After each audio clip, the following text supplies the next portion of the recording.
નમસ્કાર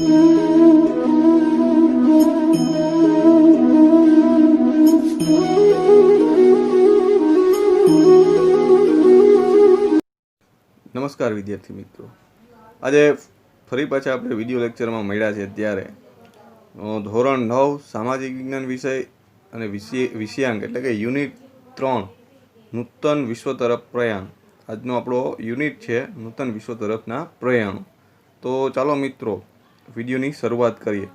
તો દરેક વિદ્યાર્થી મિત્રો પાઠ્યપુસ્તક, પેન અને નોટબુક સાથે રાખી અને વિડીયોનું બરાબર અધ્યયન કરે. તો ચાલો ચાલુ કરીએ કે નૂતન વિશ્વ તરફ પ્રયાણ એટલે કે હવે આપણે નવા વિશ્વ તરફના પ્રયાણ કરવાના છે. વિશ્વયુદ્ધ થઈ ગયા હતા, પ્રથમ વિશ્વયુદ્ધ થયું, પછી હવે આપણે આગળ એક નવા જ વિશ્વ તરફની તૈયારી ચાલુ કરી દીધી. દરેક દેશો, વિશ્વના તમામ દેશો છે એ નવા પ્રવાહો સાથે સાથથી સાથ મિલાવી, કદમથી કદમ મિલાવી અને આગળ વધવું છે, વિકાસ કરવો છે. તો ચાલો જોઈએ કે બે વિશ્વયુદ્ધો વચ્ચેના વૈશ્વિક પ્રવાહો. તો કે બે વિશ્વયુદ્ધ થયા એની વચ્ચેના પ્રવાહો કેવા હતા? તો કે પ્રથમ વિશ્વયુદ્ધ બાદ લોકોની આર્થિક અવદશા થઈ. તો કે ઘણું બધું નુકસાન થયું હતું લોકોનું, અને આર્થિક અને સામાજિક દરેક દ્રષ્ટિએ ઘણું બધું નુકસાન થઈ ગયું.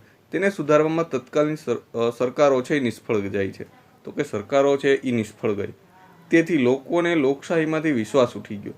લોકોને એમ લાગ્યું કે ભાઈ આ સરકારો કાંઈ કરી શકતી નથી, એટલે લોકોને હવે લોકશાહીમાંથી વિશ્વાસ ઉડી ગયો. કેટલાક રાષ્ટ્રોમાં સરમુખત્યારશાહીનો ઉદય થયો. તો કે ક્યાંક સૈનિક દળોમાંથી કોઈ એવા લોકો આગળ આવ્યા, કોઈ નેતા છે એ પક્ષમાંથી આગળ આવ્યા અને આખા દેશનો વહીવટ તેના નામે તેને લઈ લીધો, એમ કે સંચાલક પોતે બની ગયા. એવા સરમુખત્યારશાહીનો ઉદય થાય છે. આગળ આપણે જોશું જર્મનીના હિટલર, પછી ઇટાલીના, એ આગળ જોશું. તો કે જેના પરિણામે દ્વિતીય વિશ્વયુદ્ધનું તે સર્જનાત્મક પરિબળ બન્યું, અને આ જ કારણો હતા કે જે બીજું વિશ્વયુદ્ધ થાય છે. આ સંદર્ભે અત્રે નીચેની ઘટનાક્રમનો અભ્યાસ કરવાનો છે. જુઓ, એક છે ઇટાલીમાં ફાંસીવાદ, જર્મનીમાં નાઝીવાદ, ત્રીજું જાપાનમાં લશ્કરવાદ એટલે કે લશ્કરે સત્તા છે પોતાના હાથમાં લઈ લીધી, અને ચોથું વૈશ્વિક મહામંદી 1929થી લઈ અને 1932 વિશ્વ આખું મંદીમાં ધકેલાઈ ગયું. ચાલો પહેલું છે કે ઇટાલીમાં ફાંસીવાદ. તો વિદ્યાર્થી મિત્રો ખાસ તમને કહેવાનું કે જ્યાં જ્યાં શબ્દોની નીચે અંડરલાઈન આવે એ તમારી નોટબુકમાં સાથે નોંધતા જજો. તો ચાલુ કરીએ કે ઇટાલીમાં ફાંસીવાદ. પ્રથમ વિશ્વયુદ્ધમાં ઇટાલી વિજેતા રાષ્ટ્રોના પક્ષે હતું. એટલે કે ઇટાલી છે એ પ્રથમ વિશ્વયુદ્ધમાં જે વિજેતા રાષ્ટ્રો બન્યા, મિત્ર રાષ્ટ્રો, એના પક્ષમાં હતું અને તેમના જ પક્ષે રહી યુદ્ધ લડ્યું. તેમાં ઇટાલીને $12 અબજ જંગી ખર્ચ થયો, કારણ કે યુદ્ધમાં એને ભાગ લીધો હતો એટલે $12 અબજ જેટલો જંગી ખર્ચ થયો. 6 લાખ સૈનિકોની જાનહાનિ થઈ. 6 લાખ જેટલા સૈનિકો એના મરી ગયા હતા અને અડધા કોઈ અપંગ થઈ ગયા હતા. છતાં વિજેતા મિત્ર રાષ્ટ્રોએ મનગમતા પ્રદેશો લઈ લીધા અને ઇટાલીની ઉપેક્ષા થઈ. તો કે જીતેલા મિત્ર રાષ્ટ્રો હતા એણે મનગમતા પ્રદેશો લઈ લીધા, ઇટાલીને કાંઈ આપ્યું નહીં, એટલે ઇટાલી રોષે ભરાયું. ઇટાલીનો રાષ્ટ્રીય સ્વમાન ભંગ થયો કે ભાઈ અમે તો યુદ્ધમાં જીતા છે, મિત્ર રાષ્ટ્રોને પક્ષે ઉભા છે, છતાં અમને કાંઈ એટલું બધું આપ્યું નહીં, અથવા તો અમારો જે સૈનિકોની જાનહાનિ થઈ, $12 અબજ ખર્ચ થયો, એમાંથી અમને કાંઈ વળતર મળ્યું નહીં. એટલે એને સ્વમાન છે એ ભાંગે છે, એટલે કે સ્વમાનનો ભંગ થાય છે. તે માટે ઇટાલીની સરકાર જ જવાબદાર છે. લોકો હવે એમ સમજતા હતા કે સરકાર છે ઇટાલીની એ જ જવાબદાર છે. તેમ માનીને ઇટાલીની જનતા રાષ્ટ્રીય અપમાનનો બદલો લેવા માંગતી હતી. હવે રાષ્ટ્રીય અપમાન થયું એનો બદલો લેવા માંગતી હતી. ઇટાલીને આવા કપરા સંજોગોમાંથી ઉગારવા માટે બેનિટો મુસોલિની છે ઇટાલીમાં ફાસિસ્ટ પક્ષની સ્થાપના કરે છે. ફાસિસ્ટ નામનો પક્ષની રચના કરી. તેનું પ્રતીક લાકડાની ભારી અને કુહાડી, જે રોમન સમ્રાટની સર્વોપરિતાનું પ્રતીક છે. તો કે લાકડાની ભારી હોય અને કુહાડી છે. આમ તો રોમન સામ્રાજ્ય થઈ ગયું, ખૂબ મોટું સામ્રાજ્ય, એમનું પ્રતીક હતું એ એમણે અપનાવ્યું. તો કે ફાસિસ્ટ પક્ષે અપનાવ્યું. ફાંસીવાદ ઇટાલીના ફાસજે શબ્દમાંથી ઉતરી આવ્યો છે. તો કે ફાંસીવાદ એટલે ઇટાલીના ફાસજે શબ્દમાંથી ઉતરી આવ્યો છે. ફાસજેનો અર્થ થાય છે બધી વસ્તુઓ પર રાજ્યનો અધિકાર થાય. તો કે રાજ્ય છે એનો અધિકાર થાય છે. મુસોલિનીનો મુદ્રાલેખ હતો, એટલે કે એમનું સૂત્ર હતું એક પક્ષ અને એક નેતા. તો કે ભાઈ એક જ પક્ષ હોય રાષ્ટ્રની અંદર અને એનો નેતા એક જ હોય. તેણે પોતાના પક્ષના સ્વયંસેવકોને લશ્કરી તાલીમ આપી, એટલે કે તૈયાર કર્યા તાલીમ આપીને. તેમનો ગણવેશ કાળા રંગનો હતો.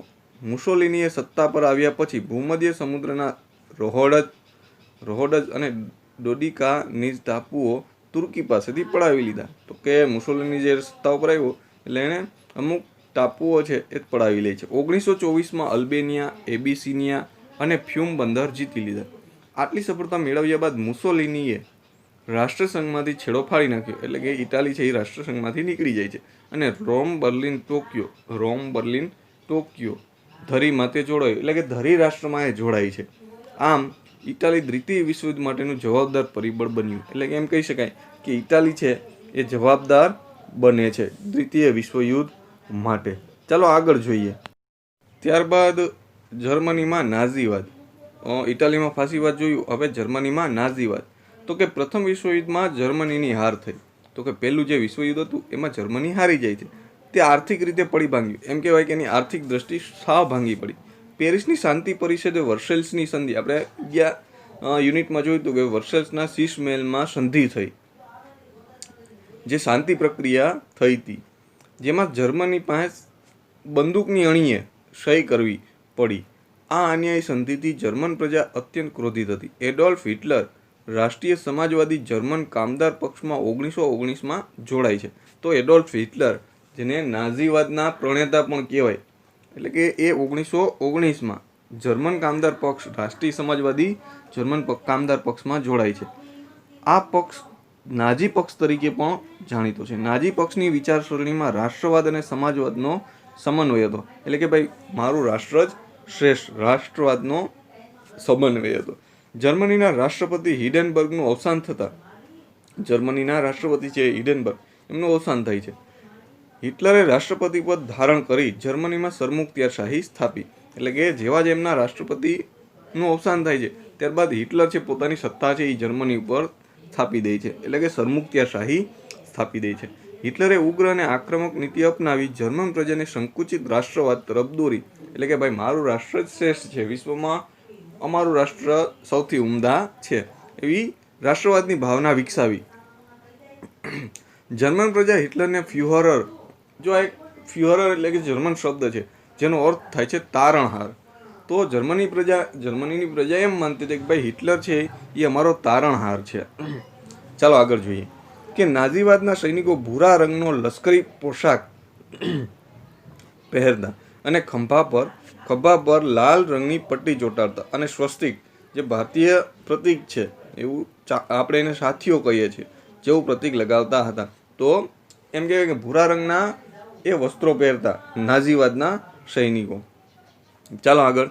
સત્તા પર આવ્યા પછી હિટલરનો એક હતું સત્તાવાદી અને યુદ્ધપ્રિય સ્વભાવ સ્પષ્ટપણે જોવા મળ્યો. તો કે ભાઈ જ્યારે એ સત્તા ઉપર આવ્યો ત્યારે એનો જે યુદ્ધપ્રિય સ્વભાવ હતો એ લોકોને ખબર પડી, અને એક હતું કે ભાઈ એના સિવાય એની સામે કોઈ ઊભો રહી શકે એવો નેતા એમને ગમતો નહીં, અથવા તો એની સામે કોઈ ઊભું ન થઈ શકતું. તેનું મુખ્ય ધ્યેય જર્મનીના એક મહત્વની સત્તા તરીકેનો ઉદય હતું. એમનું એક જ ધ્યેય હતું કે ભાઈ જર્મનીને વિશ્વમાં એક નામના અપાવી, કે ભાઈ જર્મની પણ એક સમૃદ્ધ રાષ્ટ્ર છે.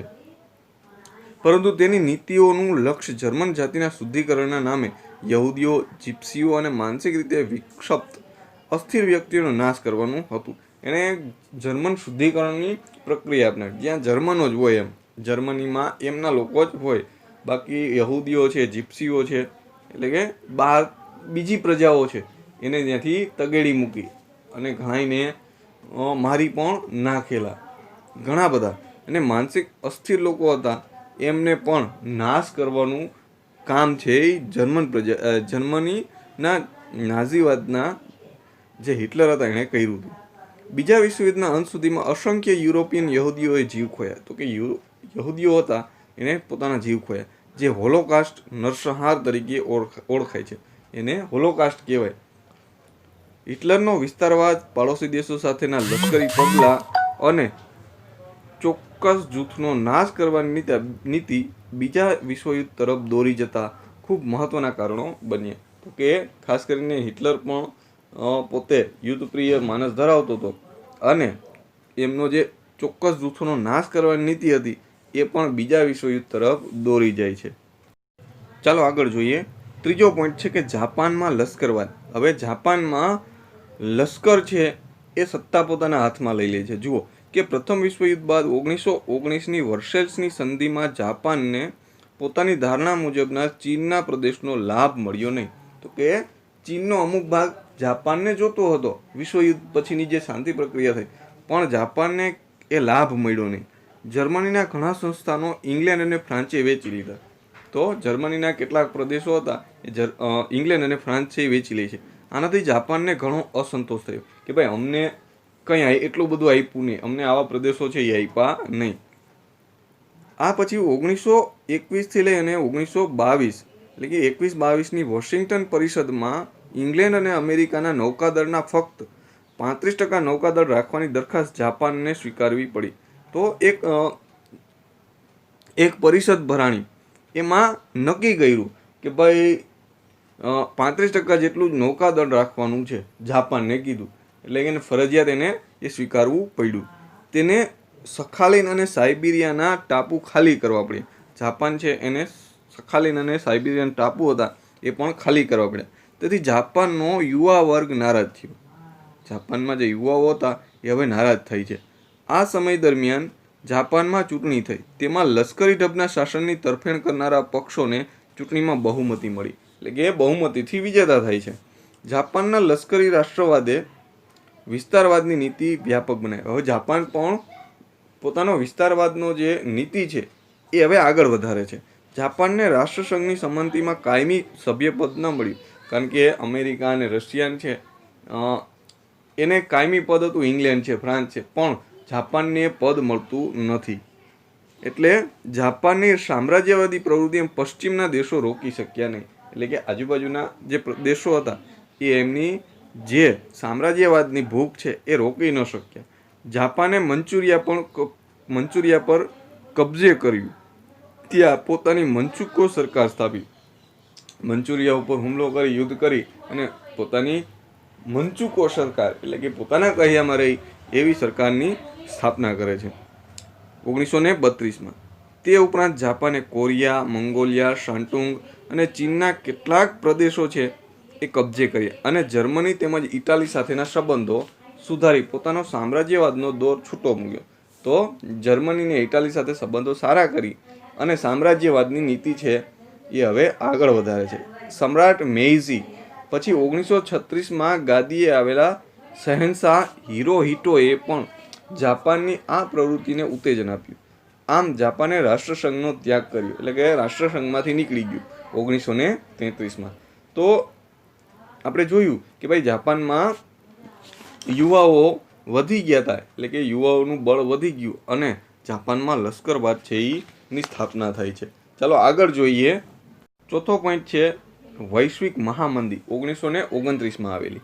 યુરોપના મોટાભાગના રાષ્ટ્રોના વડાઓને એવી ધારણા હતી કે પ્રથમ વિશ્વયુદ્ધના અંતે વિશ્વની યુદ્ધોત્તર સમસ્યાઓનો પણ અંત આવી જશે. ઘણા બધા યુરોપના રાષ્ટ્રોના એવા નેતાઓ હતા, એવા વડાઓ હતા જેમને એમ હતું કે ભાઈ જે આર્થિક વૈશ્વિક મહામંદી છે તેના હિસાબે પણ આ યુદ્ધ છે એનો અંત આવશે, કેટલીક સમસ્યાઓ છે એ પૂરી થઈ જશે. પરંતુ આ ધારણા ખોટી પડી. એકાએક અમેરિકાના વોલ સ્ટ્રીટ જે શેર બજાર છે એમાં ઘણા મોટા પ્રમાણમાં શેર વેચવા આવતા શેરની કિંમત અત્યંત ભયજનક રીતે ઘટવા માંડી. એટલે કે શેરો છે એ ઓછી કિંમતે વેચાવવા આવતા અને આ અત્યંત ભયજનક હતી. આવી સ્થિતિ ક્યારેય ન સર્જાણી હતી, ઘટવા માંડી. તેથી વિવેચકોએ તેને વોલ સ્ટ્રીટ સંકટના નામથી ઓળખાવી, જેને વોલ સ્ટ્રીટ સંકટ કહેવાય, જે 24 ઓક્ટોબર 1929ના સમયે આવ્યું હતું. આ સંકટ વિશ્વભરની આર્થિક સ્થિતિને ડામાડોળ કરી મૂકી હતી, જેમાંથી વૈશ્વિક મહામંદીનું સર્જન થયું હતું.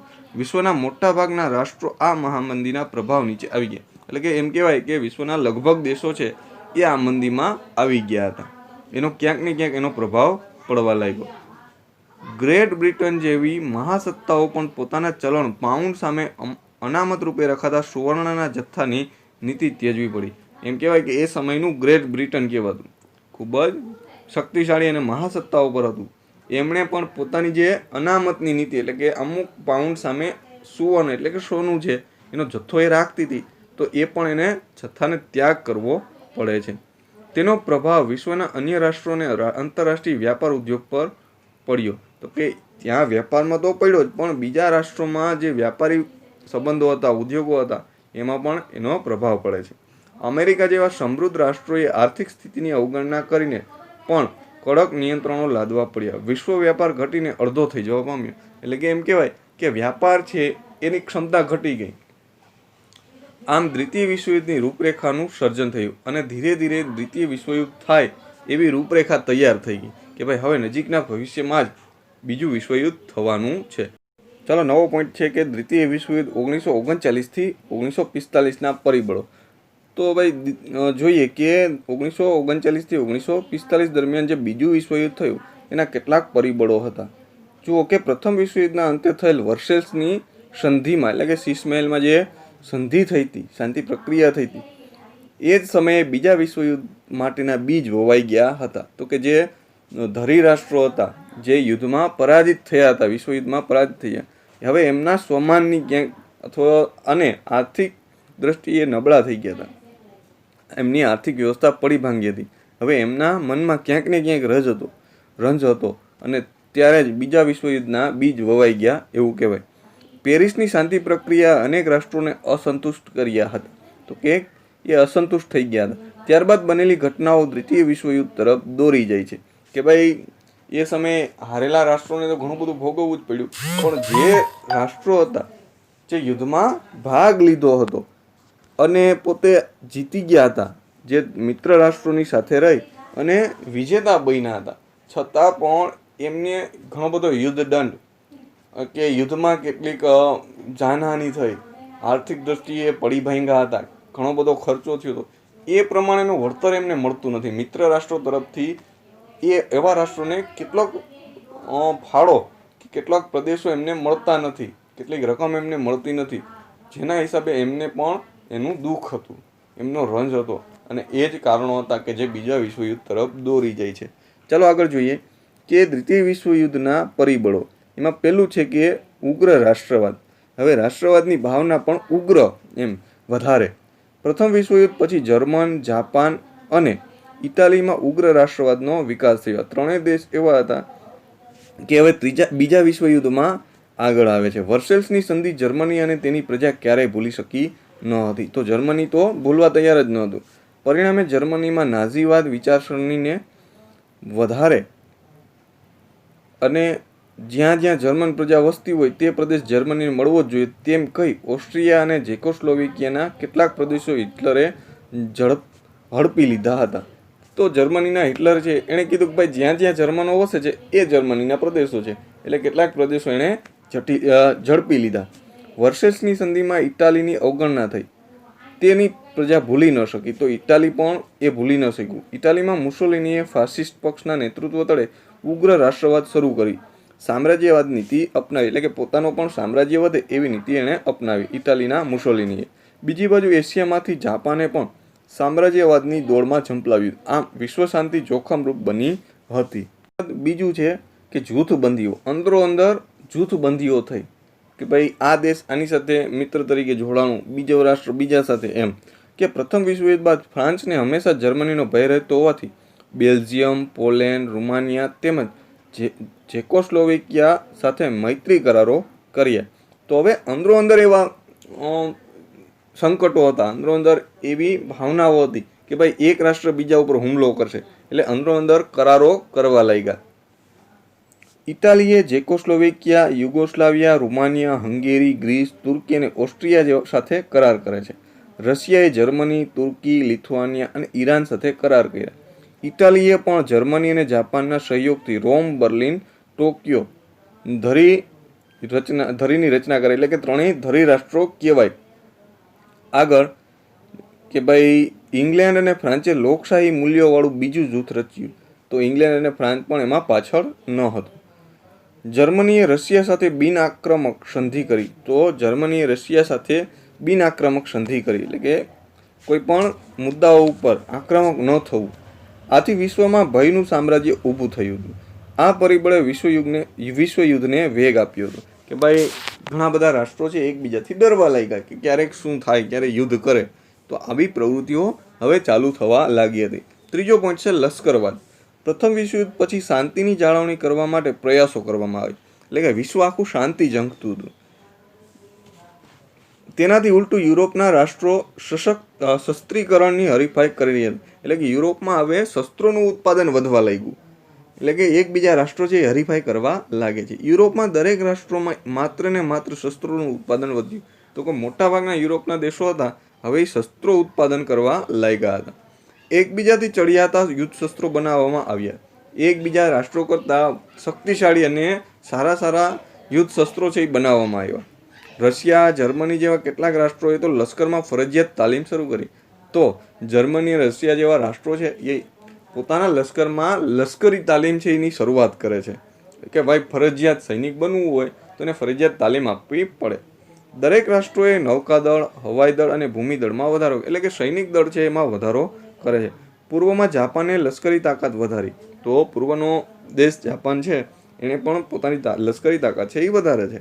આખરે ઇંગ્લેન્ડ અને ફ્રાન્સ પણ પોતાની શસ્ત્ર સજ્જતામાં વધારો કરતા દ્વિતીય વિશ્વયુદ્ધના નગારા વાગવા લાગ્યા. તો કે દરેક દેશ છે હવે શસ્ત્ર તાકાત વધારવા લાગ્યું.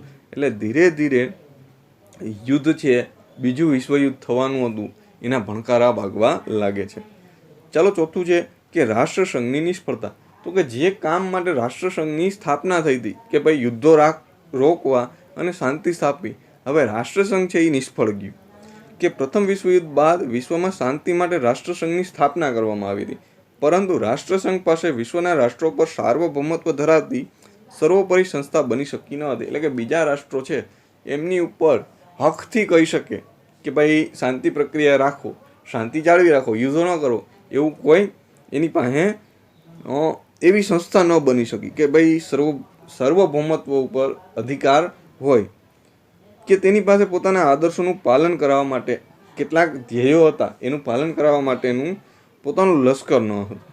સભ્ય રાષ્ટ્રસંઘ પાસે પોતાનો ઝઘડો લાવવા કે તેનો ચુકાદો માન્ય રાખવા બંધાયેલ ન હતા, કે ભાઈ રાષ્ટ્રસંઘમાં જઈએ અને આપણા પ્રશ્નો છે એ હલ થઈ જાય એ માટે બંધાયેલ ન હતા. કેટલાક રાષ્ટ્રો તો રાષ્ટ્રસંઘમાંથી બહાર નીકળી ગયા, કેટલાક તો રાષ્ટ્રસંઘમાંથી છેડો જ ફાડ નાખ્યો. કેટલાક રાષ્ટ્રો એવા પણ હતા.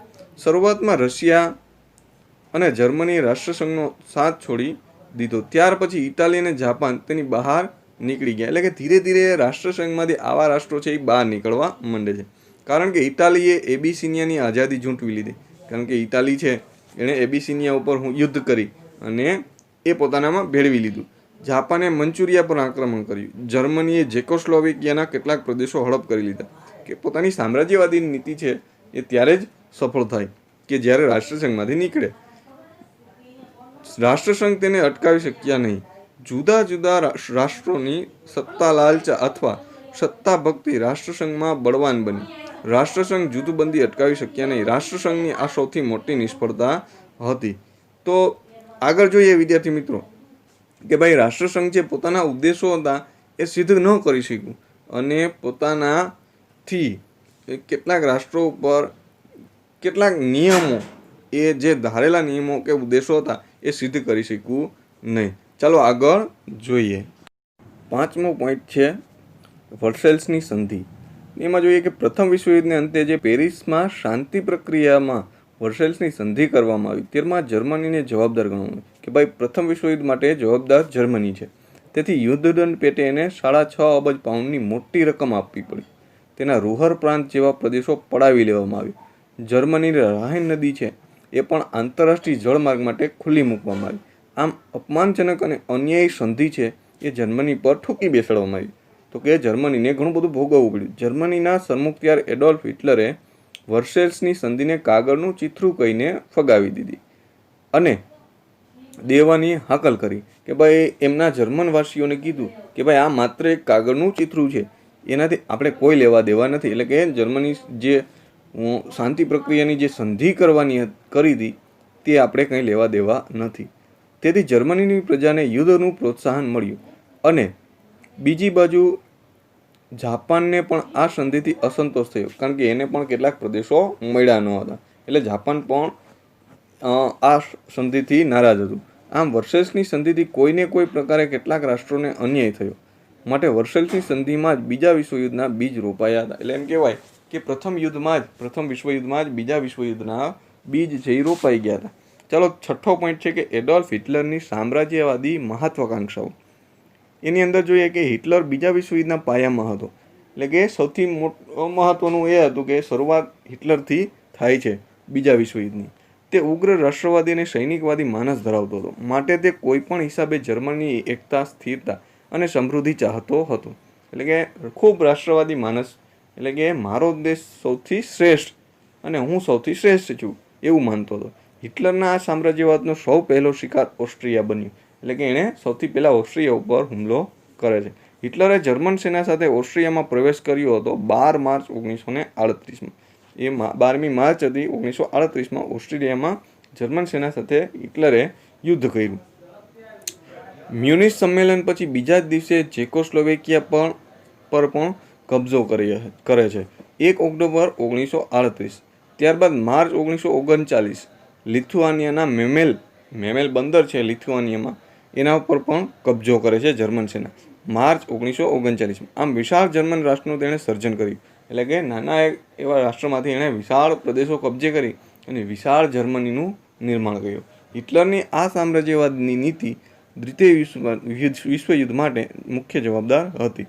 ચાલો આગળ જોઈએ કે છેલ્લું વિશ્વયુદ્ધના પરિબળોમાં 7મું પરિબળ છે કે જર્મનીનું પોલેન્ડ પર આક્રમણ અને તાત્કાલિક પરિબળ છે. એટલે કે બીજું વિશ્વયુદ્ધ થવાનું આ તાત્કાલિક પરિબળ હતું. ઉપયુક્ત તમામ પરિબળોને સમગ્ર વિશ્વને દારૂગોળાના મોટા ઢગ પર લાવીને બેસાડી દીધું હતું કે હવે વિશ્વ છે એ ક્યારે એમાં ધડાકો થાય, કારણ કે આખું વિશ્વ દારૂગોળા ઉપર બેઠેલું હતું. એક નાનકડી ચિંગારી વિશ્વમાં ભયાનક વિસ્ફોટ કરી શકે તેમ હતી અને આ ચિંગારી ચાંપવાનું કામ જર્મનીએ શાંત પોલેન્ડ પર આક્રમણ કર્યું. તો કે શાંતિથી જે પોલેન્ડ શાંતિની પ્રક્રિયા લઈને શાંત બેઠું હતું એની ઉપર હુમલો કરી અને જર્મનીએ શરૂઆત કરી. 1 સપ્ટેમ્બર 1939ની વહેલી પરોઢનો આ દિવસ હતો. 1 સપ્ટેમ્બર 1939 આ પ્રથમ વિશ્વયુદ્ધની શરૂઆત હતી. તેથી દ્વિતીય વિશ્વયુદ્ધનો પ્રારંભ થયો. બ્રિટન અને ફ્રાન્સે જર્મનીને આ યુદ્ધ તાત્કાલિક બંધ કરી દેવાની ચેતવણી આપી. તો બ્રિટન અને ફ્રાન્સ એમ કહે છે, કારણ કે એ સમયે વિશ્વ સત્તા ઉપર હતા, એણે કીધું કે ભાઈ તમે તાત્કાલિક આ યુદ્ધ છે એ બંધ કરી દો, નહીતર આમાં અમારે પણ યુદ્ધમાં ઉતરવું પડશે. જર્મનીએ તેની ઉપેક્ષા કરી. જર્મની તેનું માનતું નથી. તેથી બ્રિટન અને ફ્રાન્સે આ યુદ્ધમાં ઝંપલાવ્યું. પરિણામે સમગ્ર વિશ્વમાં દ્વિતીય મહાયુદ્ધની જ્વાળાઓ ફેલાઈ. એટલે કે બીજું વિશ્વયુદ્ધ છે એ ફેલાઈ છે. તો વિદ્યાર્થી મિત્રો, આપણે આ વિડીયોની અંદર અહીં સુધી રાખીએ છીએ. નેક્સ્ટ વિડીયોમાં મળીએ ત્યારે બાકીના પોઈન્ટ છે એ જોશું. ત્યાં સુધી આપણે પણ યુટ્યુબની અંદર કેટલાક વિશ્વયુદ્ધના વિડીયો જોવા અને અધ્યયન કરવું. તો વિદ્યાર્થી મિત્રો, નેક્સ્ટ વિડીયો મળીએ ત્યાં સુધી થેન્ક યુ, આભાર.